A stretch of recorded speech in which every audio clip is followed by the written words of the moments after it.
Hi.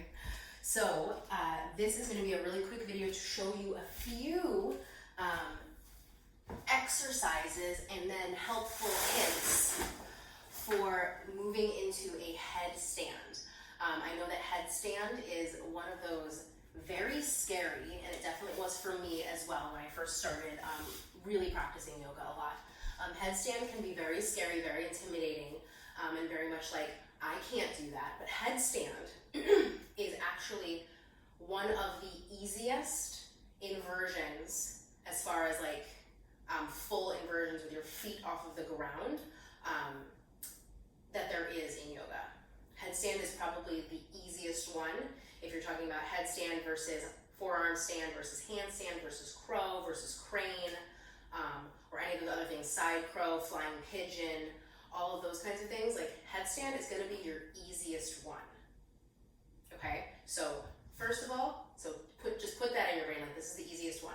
Also, headstand or any inversion, it takes a lot of abs and a lot of legs, even though you're upside down. Like obviously you would think abs because you're flipped upside down, you have to hold your core nice and strong, but your legs have to be engaged and squeezed so tightly together as well, because if you have floppy legs, you'll fall right out of it. If you have strong, sturdy legs, you're all good.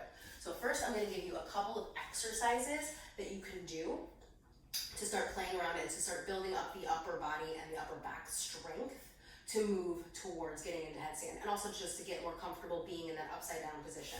Okay, so first thing I'll tell you is to do dolphin. Okay, and this is also going to be something that you can work on to work towards crow or forearm stand as well. So dolphin pose, your hands are right here. You want your elbows to be about shoulder width distance. So you grab your opposite elbows like this, and then you keep your elbows planted right where they are and just extend your arms. So that's where you want your elbows to be for any sort of inversion here in this way. Then from here, tuck your toes, lift your hips up nice and high, and start to walk your feet closer, closer, closer, so that your gaze is right in the center of that box you created with your arms, okay? And then you can just start pushing yourself back and pulling yourself forward, pushing yourself back and pulling yourself forward, pushing yourself back, pulling yourself forward, just like that. So while you're there, you want to keep your legs really engaged and your abs really pulling up nice and high. And that becomes very intense in the back of the arms and the upper back. You just do that for like 10 reps, take a break, go back 10 more reps, take a break, or do what you can. If you can do 5 reps, do 5 reps. Take a break, 5 reps, take a break, 5 reps, take a break, and then you just did 15. And then there you go, right? So that's one. Another one is going to be a dolphin push-up. So from a dolphin push-up, you want to find that distance with your arms again, plant them down, tuck your toes, lift up into the dolphin, press into your hands. You want to press your arms up into a downward facing dog, and then slowly lower down, and then press and lift, and then lower. Now I'm using my abs quite a lot here. Press and lower. And again, those are very difficult, so you can also do these from your knees. Similar idea. You bring yourself forward, press and lift. Bring yourself forward, hips over knees. Press and lift into your hands. Press, press, press into your hands. And don't let all your weight go out to your pinky toes or pinky fingers. You want to press underneath your thumbs as well. Bring it forward, press and lift. And then once you've got that, once you feel strong, then you graduate into forward. Ooh, press and lift. I've done too many of them and too much tricep work already today. Okay, so I'm going to show you a couple of ways to set up to start practicing an actual headstand. So you want to do those kinds of exercises pretty often so that you can start to build up the strength for these inversions that some of us are working towards. If you have just a hard surface and you feel like you want something, you can always just put a blanket underneath where your head's going to be. Like, it's fine, all right? And then you also want to first find the crown of your head. So the crown of your head, you take your thumb and your middle finger. Put your thumb where your third eye is, so right between your eyebrows. And then, boop. That's where the crown of your head is. So a lot of times people think the crown of their head is back here, like where you wear your ponytail. See where the crown of my head is? It's right here. That's going to be the flattest part of your head, and that's where you're going to want to put your head when you put it on the ground. Now we're gonna do a supported headstand first, and then I'll show you quickly how to work your way into a tripod headstand, but I would go with a supported headstand first.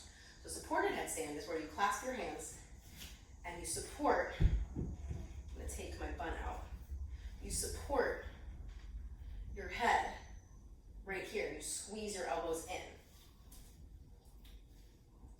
You press that fist, find the crown of your head, lift up, and you can just do this. So once you find this, just hold here and make sure that you're not dumping all your weight into your head. You're actively turning on your lats and pressing as much energy down into the floor through your forearms as you can. Now, also engage your belly, engage your legs, and just hold here. And then lower down. Take a moment. See how many breaths you can hold that for with keeping that energy pressing down into the floor, keeping your abs lifted and keeping your legs engaged. Okay? A couple other options here to keep everything in line would be to take a block and hold on to the block here. That helps you to keep your forearms squeezing in towards one another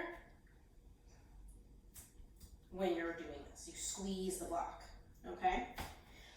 One more option is to take your strap, make a loop. I don't know how to make a D loop. Oh, mine's busted. Time to get a new one. Good thing I have a shop where I can get these at wholesale. All right.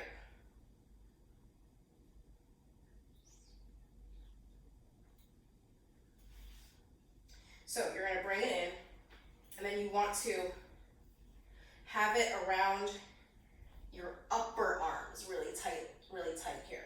So it's not. Hold on, guys, this is not working for me. So you want to wrap it around your forearm or your upper arms really tightly, so that the strap can do the work for you, or can help you with the work. So right there. So then when you come down, place your head and your hands on the crown of your head, get that going, and then you can keep your arms really drawn together, okay? The only thing with these props with a headstand is that sometimes they get in the way of your face and it makes it a little difficult, right? So once you've done all of that and you feel like, okay, I can hold this, right? Once you feel like you can hold this for a little while, then you start to bring your hips even closer, and then maybe you play with bringing yourself into that egg, and then maybe we start to bring our legs up over our head.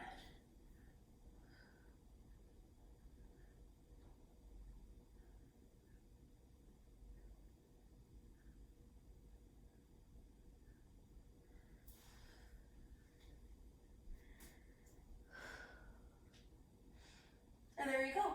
Those are some things to work on to work towards headstand. And the last thing I will say about headstand, or any inversion for that matter, is that the fear of doing it and the fear of falling is going to be way more than your actual ability to just do it. So if you can get rid of the fear and just go for it, likely you'll be able to do it. I hope this helps, and I hope you guys have a good day. Thanks for watching.